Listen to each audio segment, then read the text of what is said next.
retreat. Who's here? Who can I say hi to before we start this? And Bob tells me I got to be good. Anybody want to say hi? What's up, Ray? How you doing?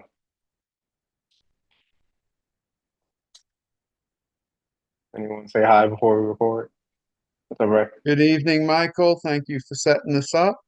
Listen, of course, man. However, I could be of assistance, man. I know a lot of these things are happening in schools. So, Bob told me, "Hey, let's try this," and we're doing this. And plus, last year we assessed everybody. We asked everybody what they wanted, and this is one of the things they wanted. And I'm happy that I was able to find a good expert. So, good to go. All righty. Good evening, ladies and gentlemen, theys, thems, and everybody that wants to have whichever pronouns they want. My name is Michael Gardner. Alrighty. I am a school counselor. I am also a mental health counselor. But here at ladies and gentlemen, theys, them. Oh, I'm hearing an echo. Is that only me? Yeah. Wants to have okay, great. So I'm going to keep going. I'm going to ignore the echo. So, all right. So we are NISCA, which is the New York State School Counselors Association. We are the Professional Development Committee. I am the co-chair, Michael Gardner. My other co-chair is Dr. Gail Reed Barnett. She has a class at this time. Her class may or may not pop on, but they're doing great. She's teaching a class on ethics. And today we are getting started on trauma informed.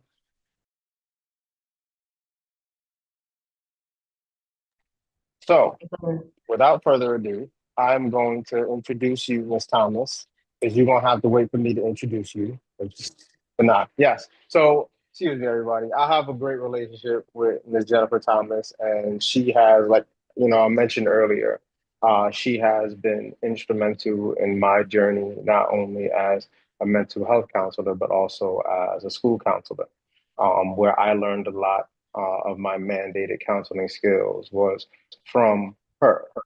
She uses a holistic approach to like really understand the child as a whole, not just, coming from a scholastic perspective or academic perspective. So I love her take on this and, her perspective and how she is going to show you guys how she does trauma informed practice. Um, I don't know what's happening with the screen. It keeps going up, down. And yeah, so it's all right. But she uses CBT, she uses mindfulness, she uses a lot of different things to really play into how she works with the students. And I'm really looking forward to what skills you guys are going to learn here. So without further ado, uh, everybody, Mrs. Jennifer Thomas. Thank you, Mike. Greatly appreciated. He's given me much more credit than I deserve because we all learn in our own, journey in our own time, but also in our own way. And we usually develop our skill sets as we go along. But thank you for that. My name is Jennifer Thomas. Yes, it is pronounced Jennifer. I am a practicing licensed clinical mental health counselor as well as a school counselor. Just a little bit about me to go into further and deep dive into my experiences. I have been in the schools for the better part of 12 years now. I know that seems like a little bit of time compared to a lot of people in the system currently. Um, and I have been practicing mental health counseling since 2014. As school counselors, we usually look within ourselves while we're doing the work and see what else that we can do to contribute to what it is that we're doing or servicing our students and our families within our community. I hail from Brooklyn, currently across the Tappan Zee Bridge, but still at Brooklyn and work in the Bronx. So I am a city girl through and through. Thank you, everyone, for joining us tonight or this evening. I hope you are able to get a little bit of knowledge as well as a little light bulb preferably the light bulb, during this session. I am a very active speaker, so please do put your questions, comments in the chat whenever you get a chance. If anyone would like to participate throughout the session, please do raise your hand. We can be as interactive as you would like, but I will not tuck your ear off. So thank you for joining me tonight. Am I ready to share screens? I can go ahead. Okay, so I will, if we remember how to do this during the pandemic. All right. Okay, so today we are going to touch a little bit on trauma-informed practices in schools. We talk about trauma, or we touch on trauma when it comes to our students. I am mainly a mandated counselor within the school that I am right now, and that pretty much means that I focus most of my counseling with students who are mandated and students with IEPs that come within the school, and I service grades 9 through 12. I also touch on at-risk students as well. So when we're looking at trauma, we look at the underlining issues that have been going on or are going on with the students and families that we service within the communities that we are in. And so this is just a basic outline of what we are going to look at today, what I'm going to present to you today. And again, if you have any questions or would like to raise your hand and participate along the way, please do. I welcome interactions as I go through these slides. And so let's talk about trauma. When we talk about trauma, what are we talking about when we say the word trauma, right? I'm going to go through the different definitions of what trauma is, and probably what the definitions that we have all been exposed to throughout time, right? So the Webster's definition of trauma states that it is a deeply distressing or disturbing experience. The National Substance Abuse and Mental Health Substance Administration states that trauma is a result of an event, a series of events, or a set of circumstances that is experienced by an individual as either emotionally or physically harmful or life-threatening, that has a lasting adverse effect on that individual's functioning of their mental, physical, social, spiritual, and emotional health, right? Now, let's think a little bit deeper about what that means. What can happen when it comes, if we're looking at these definitions, right? If we look at the deeper intake on what trauma says, trauma is usually, it can have an everlasting effect on your personal, mental, emotional, spiritual, social, and physical, right? And bullet pointed off are some of these symptoms that can include with what trauma seems to be when we are experiencing it as our communities are experiencing it. So whether it's a client, a student, or families of the students or the clients that's experiencing it, and therefore our clients and students are experiencing those same feelings as well, right? So we're looking at emotional responses that includes sadness and anger. And if you're looking behind me, I'm currently actually still in my office trying to finish off the days of work. One of my students is a great artist, and we were looking at our emotions. And so we are painting off the different inside out emotions. So from inside out 1 and inside out 2. So we've got anger in the corner here, sadness over here, and joy is off at the side. But these are, fear, shame, and guilt, or how our emotional responses can come out. Then you have your physical responses, right? Such as physical manifestations of things. We often have students and clients that tell us that they're experiencing headaches or digestive issues, or even people that are persons that are telling us that they're hugely fatigued all of this time, or all of a sudden their hearts are racing and they can't do specific things because of these physical symptoms. Then, if we're working in schools, we get the behavior responses, right? And some of those behavior responses for our students can be acting out in classes, blurting things out that have nothing to do with what the lesson plan is, not being able to sit still in our seats. All of these symptoms are present, as well as social responses, right? We have students that in our midst that are walking along our hallways, that are coming to our offices, that are showing us that maybe they're not able to retain the peer-to-peer relationships, right? They're easily able to make friends, but also easily able to fall out of those relationships as well, right? And then we look at the stress of what trauma response can be, right? It can be a stressful and dangerous event at the same time. And I won't say the word dangerous lightly, only because if we have a client or student experiencing behavioral and social responses that can over time turn into other things, right? It can cause also single events such as an accident that we experience that can apply to those responses. And then we go into the negative impact. This is the neuropsych of what happens when we experience trauma, and trauma is unchecked. Oh, I got a thumbs up. So the negative impact on the brain, particularly in children, can be adverse for us when we experience our kids in the school environment, right?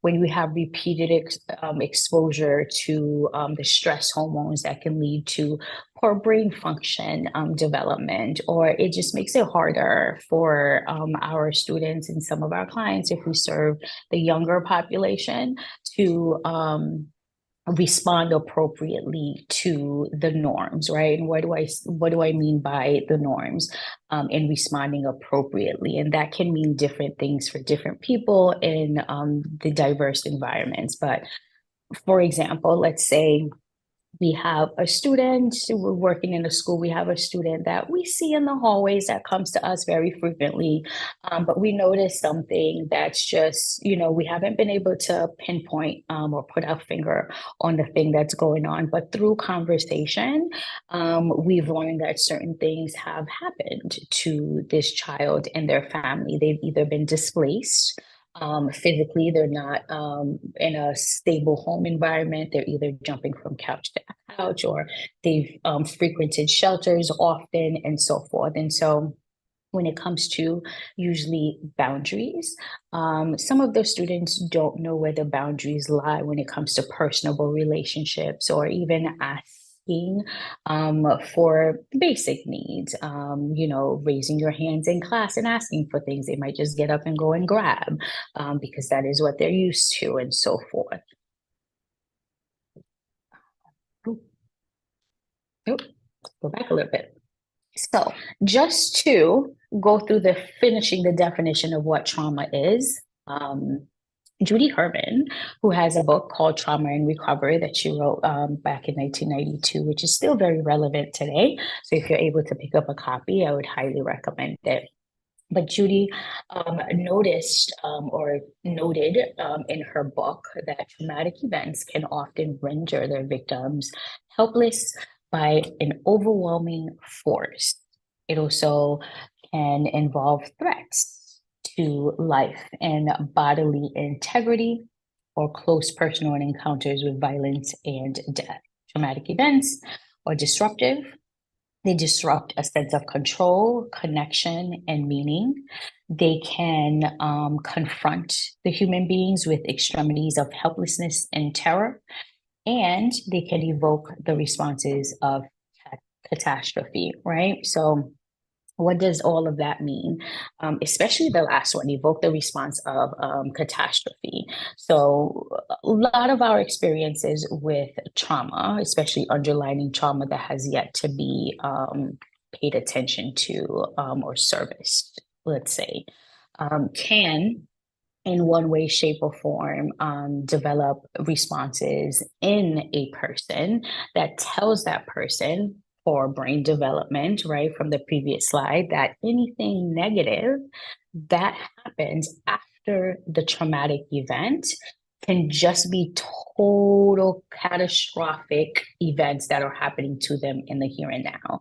Whatever that may be, whether a student loses a friend, they were very, very close friends or besties, right? BFFs at the beginning of the school year, 2 months later, this person doesn't like me, I don't want to be here. I don't know what this is. I don't know how to get my friend back and so forth. So everything within those lines of trauma for them now ends up being a catastrophic event.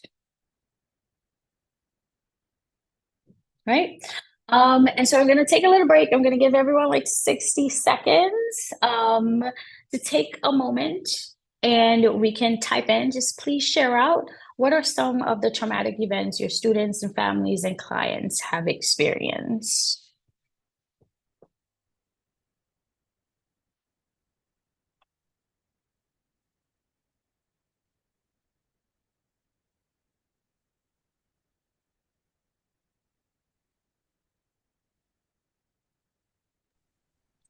Need some help with this? You want me to check in with the chat, or you got this?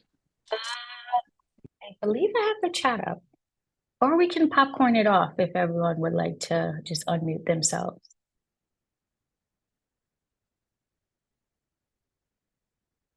Great chat happening here. Students Yeah. experiencing the loss of parent or sibling, homelessness, cancer patients receiving their diagnosis, sexual abuse, death of a family member, being unhoused, yep.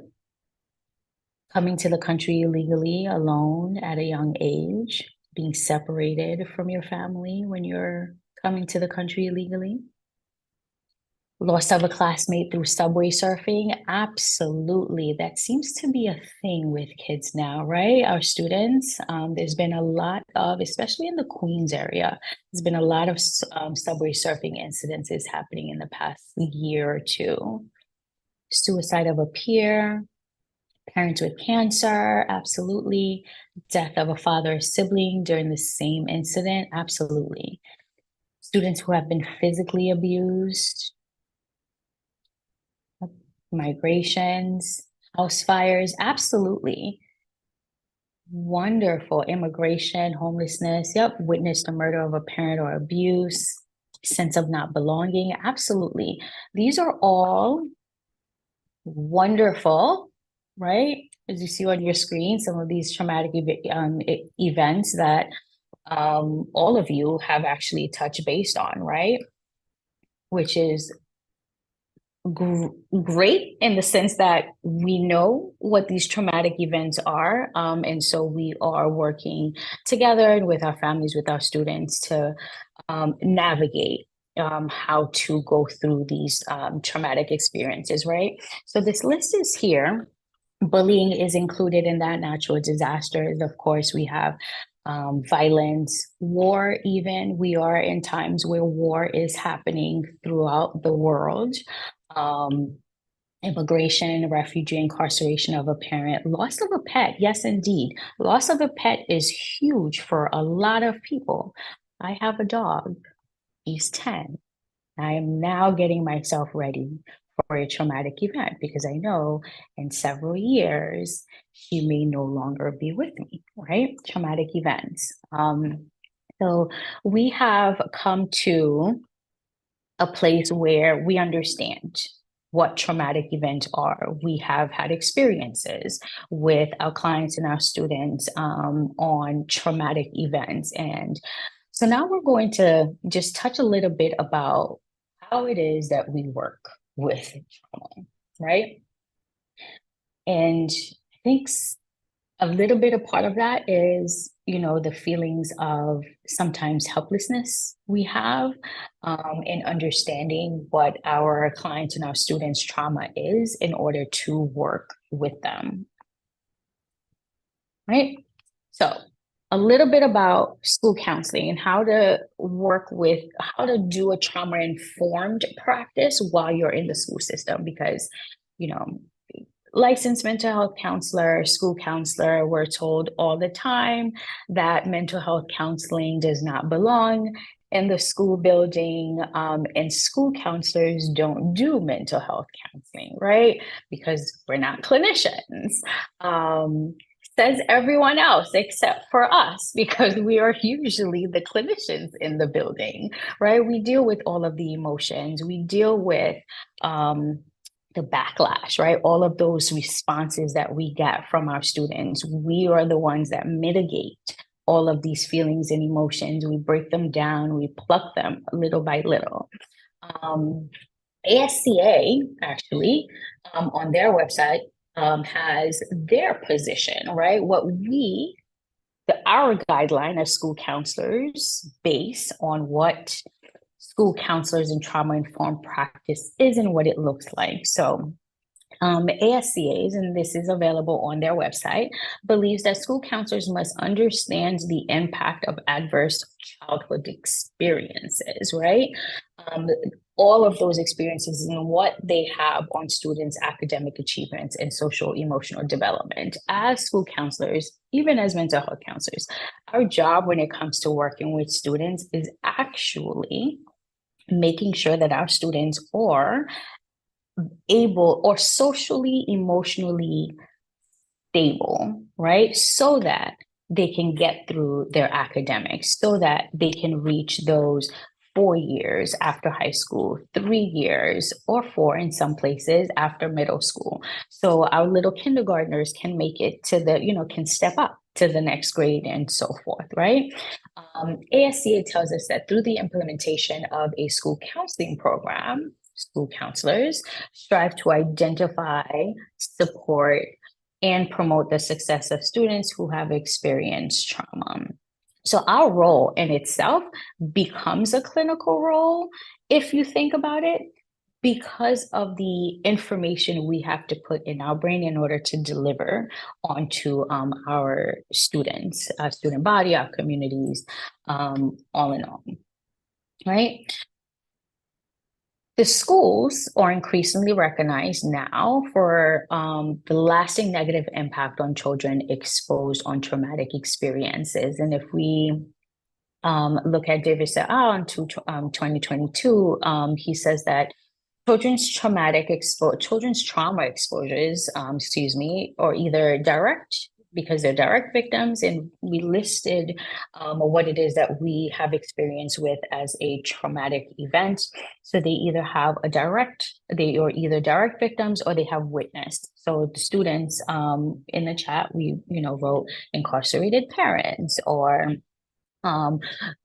the immigration, right? Students experience those things, or they see these things, they've witnessed these things themselves, witnessing a parent's murder, or being the actual victim of abuse, or experiencing their siblings being the victims of abuse, right?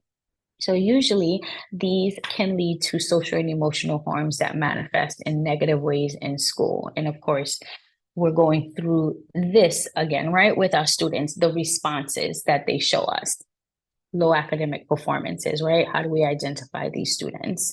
Maladaptive behaviors, those behavioral responses in the classroom, the lack of attention and focus, whether they're in a session with us, in a group session with us, or sitting in the classroom, we can be observing these things. The teachers can be observing these behaviors as well.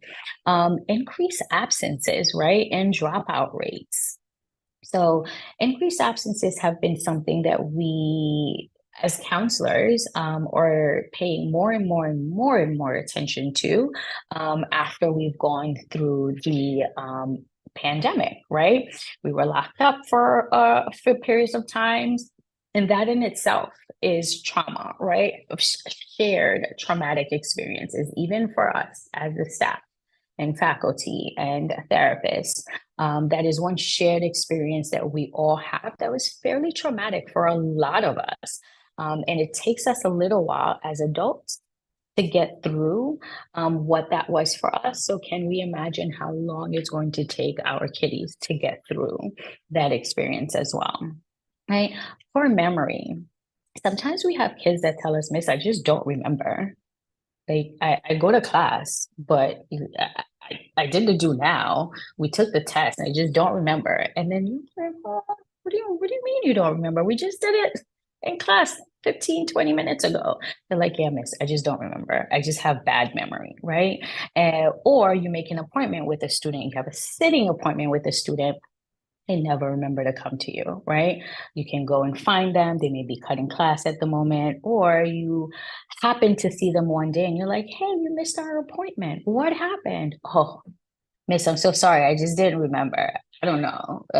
I'll talk to you later, right? Those that are struggling with their executive functioning skills as well. So on the ASCA website, actually lays out what their position on trauma-informed practices in schools are and how it is that we can sort of manipulate our school counseling curriculum to include trauma-informed practices. And what does that look like, right? So we, as the experts in a school in which all students and staff feel safe, welcomed, and supported, and where the impact of trauma on teaching and learning is addressed at the center of the education mission. Now, I know some of you might be like, I don't, I don't know if that's the mission of all of our schools, right?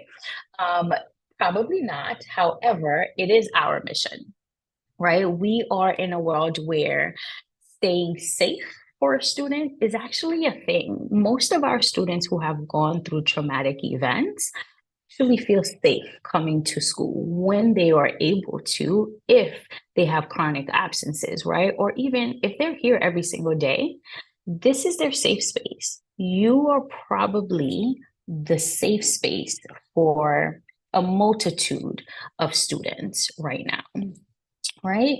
And so schools are usually a safe space for their students. Why? Because we welcome them in with open arms, right?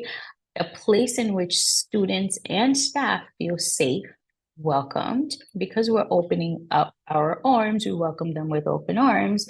We also provide them with the support that they need throughout the day to feel supported, right? My door is open. Come in if you have something to share, or if you have something, on your mind that you just like to regurgitate. Let's see if I can pick you up during an art or gym class, or if this is an emergency, let's see if we can get you in my office right now and we can just sit and talk about it. We don't even need to talk about it. Let's just sit and take in this space and just give you the time to kind of like think, right? Feeling safe and support. One of the basic things that we as school staffs, as practicing counselors can give to any student, any family, or any client, right? And then applying the trauma-informed lens, right? What does that mean? Same thing. Safe, understanding what that trauma, that student, that person, that client has gone through, taking the time to understand, which means in a school building, building rapport, right? We talk about building rapport all the time. Teachers, experts, or should actually be experts on this because they see the students every day, several times a day. They spend 45 to 60 minutes, right? Based on your school environment with these students. So they build rapport. We also build rapport with our student body. And through rapport, the students usually feel safe in sharing information with us, right?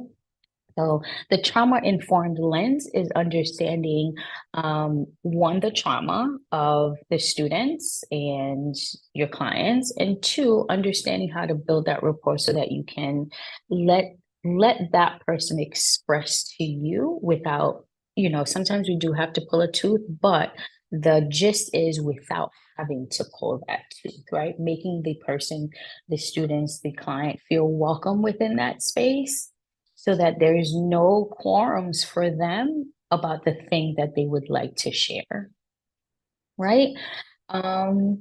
the 4 R's, if we've ever heard of the 4 R's of trauma-informed schools, right? So the 4 R's of trauma include realizing the impact to trauma and pathways to recovery, right? Realizing that, building rapport. And sometimes it takes us a while. Sometimes it takes us a few years for students to gain enough trust in us to tell us what's happening. And then when we realize what's happening, right, we have an awareness and an understanding of the trauma. Then we recognizing that trauma and the signs and symptoms. Once you go through that aha stage, we're like, let's see if we can build this relationship a little bit more and build this trust. And if we're working with a student or a client that we feel like, oh, we don't really have experience dealing with this, how do we take care of this? Professional training, right? We have trainings available all the time, right? Doing a training right now.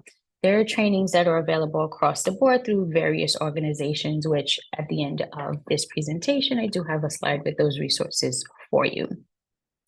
Then we have the response, right? Responding by integrating the knowledge about the trauma into all facets of the system that we are working with, right? Earlier I said, school counselors aren't clinicians because we're not expected to be clinicians. We're expected to be the hub, right? The hub of, okay, here, this kid is sad, they're crying, go see your counselor, see what the counselor can do, see how fast they can do that, and then send them back to class, right? So responding by integrating, right? So once we are realizing and we're recognizing what this trauma is, what the impact is, and what the signs and symptoms are, we're now able to respond, right?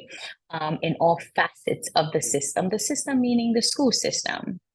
Since we do not have enough time to be clinicians with our students, we will do maybe a DBT or a CBT in school, right? We work with the students' emotions. What can we do in the here and now with our students that will allow them to, maybe the student is, having an anxiety or a panic attack, they're freaking out because we're discussing something in class that is directly related to the experience or the event that they have experienced. So now we're thinking, okay, mindfulness.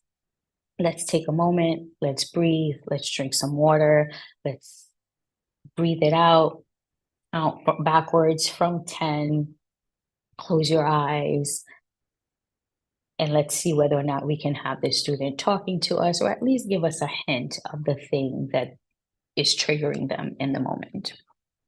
Then you have resisting re-traumatization of trauma impacted individuals by decreasing the occurrence of unnecessary triggers.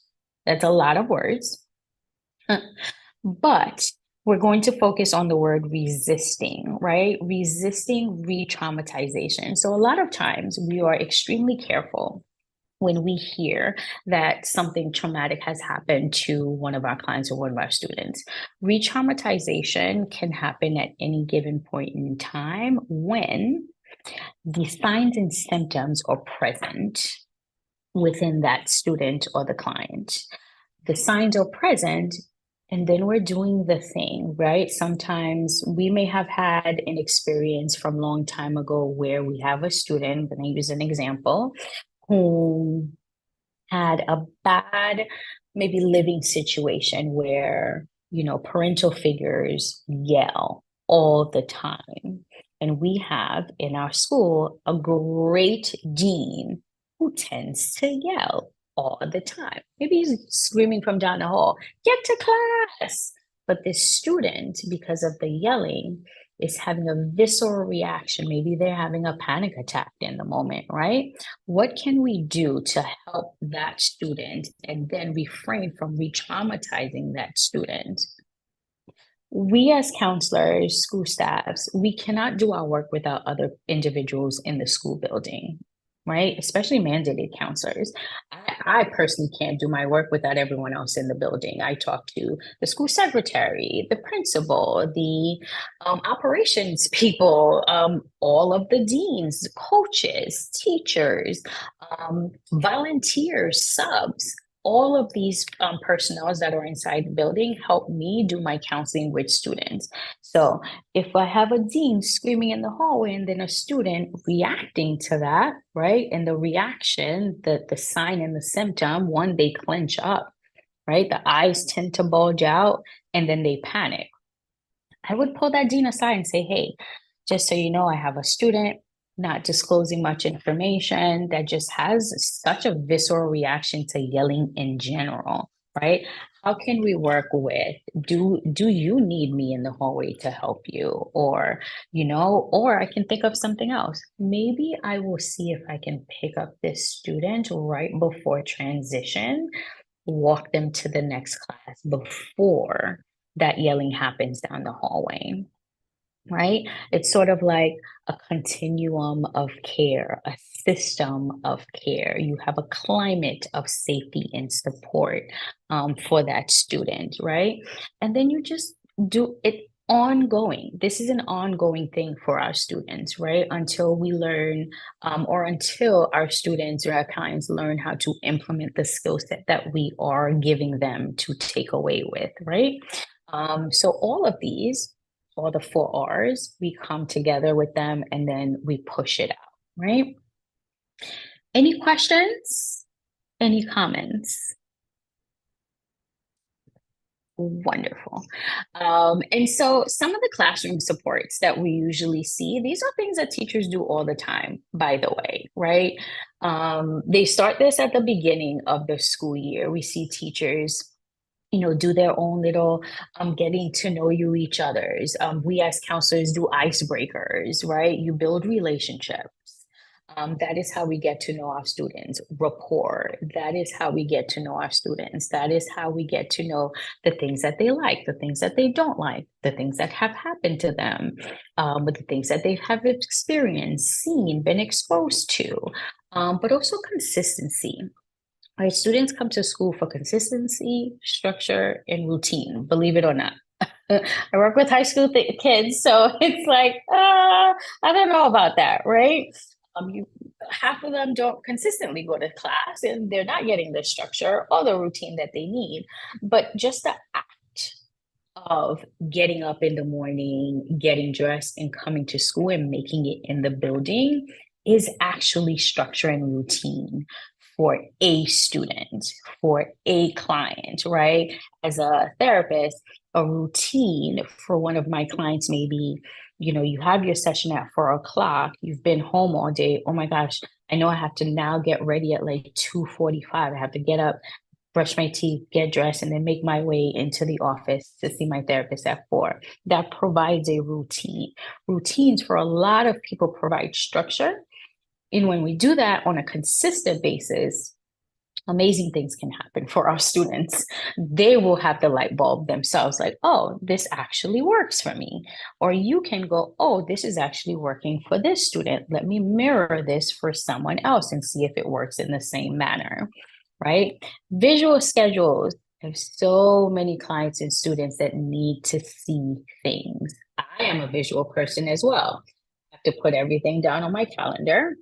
I have to put everything down for an alarm. I write everything down. Yes, I still write in my journal, in my notebooks. I do take notes and I translate that into electronics if I need to, but visuals may help as well. Seating considerations in the classroom. As counselors, we reach out to our teachers and go, hey, I have a student. X, Y, and Z has happened to this student. I think that they would benefit from preferred seating. Can we try, right, to either put them at the front of the classroom or at the front to the side, somewhere where they'll feel comfortable, supported, and feel like, hey, you're here, you're probably talking to them directly instead of them trying to strain to hear you at the back or strain to see. And then we know what happens when they're straining to do anything, our students tend to shut down. Breaks. A lot of our students need breaks, right? They play hot tamales in the classroom. They can't sit still. They need to get up. They need to walk around. They need a snack. They need to sharpen their pencil. They need a pen instead. They need a colored pen instead. They need a Sharpie. They need to label this correctly. They cannot sit still for the life of us at any given point in time. So can that student or these students benefit from breaks? 5-minute break every 30 minutes, 5-minute break every 20 minutes. We can try it out, right? And see what works best. And then calming materials or a calming space. My office is a calming space for anyone who'd like to welcome themselves to walk through, sit. I've got my aromatherapy happening, a little, white noise happening, got a couch with a nice little pillow. Everyone, for me, needs to be in a comfortable space to be able to calm themselves down. So I make sure that my space reflects what it is that I would like to receive back. Ooh, and in our chats, we have practicing routine instructors. Self is therapy versus being stuck in timelessness as a trauma response. Absolutely, right? I could not have said that better myself, right? When we go through this structure, it gives us something to do and something to look forward to that we can control, right? And when we talk about trauma, we talk a lot about control. Traumatic events are things that happen that are beyond our control. So when we're providing the structure and the routine and the consistency, we provide a source of control for students, clients alike. And that type of control is the type of control that we love to see. You have a hold on this, wonderful. Let me know if you need anything else. I am here for you, right? And we can't do any of this at all without taking care of ourselves. Mr. Gardner will tell you, I push self-care to the limit when it comes to adults, both in the school system and in private practice. Self-care is a must, right? In order to help our students, we must focus on our own self-care and well-being. I want to say everyone who went through a grad school program, everyone on this call, some professor somewhere said that how are you able to help someone when you can't help yourself? And they've said this in one way, shape, or form. How are we, if we are broken, able to help someone else who is broken? Right? So we want to ask ourselves, what am I as an adult doing to take care of myself in order to help my students to the best of my abilities? And why do we want to do this, right? Remember I shared that collective trauma experience during the pandemic? It's a real thing. It is a real thing. In the therapy world, collective trauma is a thing. We all were inside. We were all locked in for a very long time, and we all did not know what to do with our four walls. If we don't have the mental capacity as adults, or we didn't have the mental capacity as adults to rectify the feeling that we were experiencing during COVID-19, 110%, our little kitties and some of our clients did not have that capability themselves during that time, right? And that is called, and we also experience secondary trauma stress, right? What does that mean? Sometimes we tend to take our work home. It's sometimes uncontrollable, sometimes it's unconscious, but secondary trauma just lets you know that you are probably neglecting your self-care. And what is secondary trauma? It's an emotional distress. Sorry. It's an emotional distress. Let me go back in this a little bit. That Sorry, guys, I want to go back for you. 2 slides. Clicking on the screen. It is an emotional distress that arises when someone vicariously experiences the traumatic experience of another individual.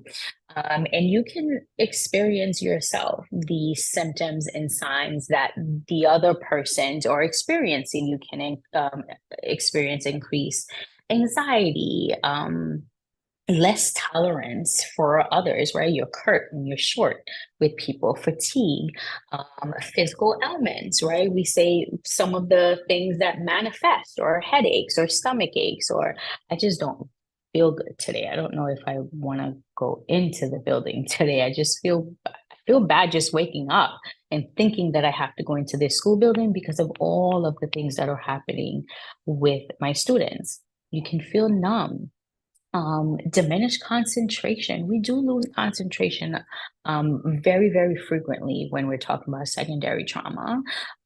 Increased frustration and less tolerance, and lack of satisfaction. Sometimes we tend to think when the stress becomes too much, like, is this job good for me? Like, is this where I'm supposed to be? Is this something that I want to do for the next 20 years? Do I want to retire doing this? This is a lot. So I am stressing very, very much adult self-care, whether it's taking a walk, during lunch, taking your actual lunch break, for yourself, right? Not inviting students into your space. And I know that sounds horrible, not having that open door policy. So, during lunchtime, students can have a safe space to come in, but it can be after your student's lunch period. Go outside, take a breather. At home on the weekends, if we have doggies, I see a picture of a doggie somewhere. Um, Walk your dogs for as long as you need to. Sit outside and on a park bench.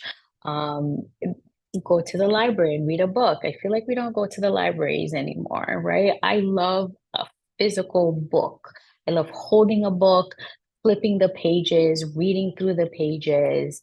Do the little things that matter for you. You can go bike riding, spending some time with family, spending time with friends, cracking jokes. Laughter is always the best medicine for us, but we have to give ourselves the time and the space to take care of us so that we can take care of others as well. That concludes, I talked a lot, I apologize. That concludes all of the information that I have to share with you today. These are links to some of the resources or some of the information that I shared earlier in the slides. Snapshot is on there. Judith Herman's book link is there as well. And the school counselors and the APA actually has a really great article that talks about the impact of collective trauma. I also have on here, and I'm sure we'll be able to share these slides or the resources with everyone who joined us today. These are a couple of resources that I frequent all the time that have actual resource links that you can download, print, whether it's worksheets that you can do with your students, organizations that you can contact that are able to come in the schools and do workshops with your students and your staff to just inform them a little bit more about what trauma is, and how to deal with trauma. The Child Mind Institute has great resources that you can download, whether it's lesson plans, counseling lesson plans. The National Child Traumatic Stress Network also has the same things available in different forms. All right. So thank you all for joining. I know we don't have much time left. It's 6:52. So if you have any questions, any comments, thank any you so questions? much. If you want to come off mute, you can come off mute to ask a question. Put myself on mute.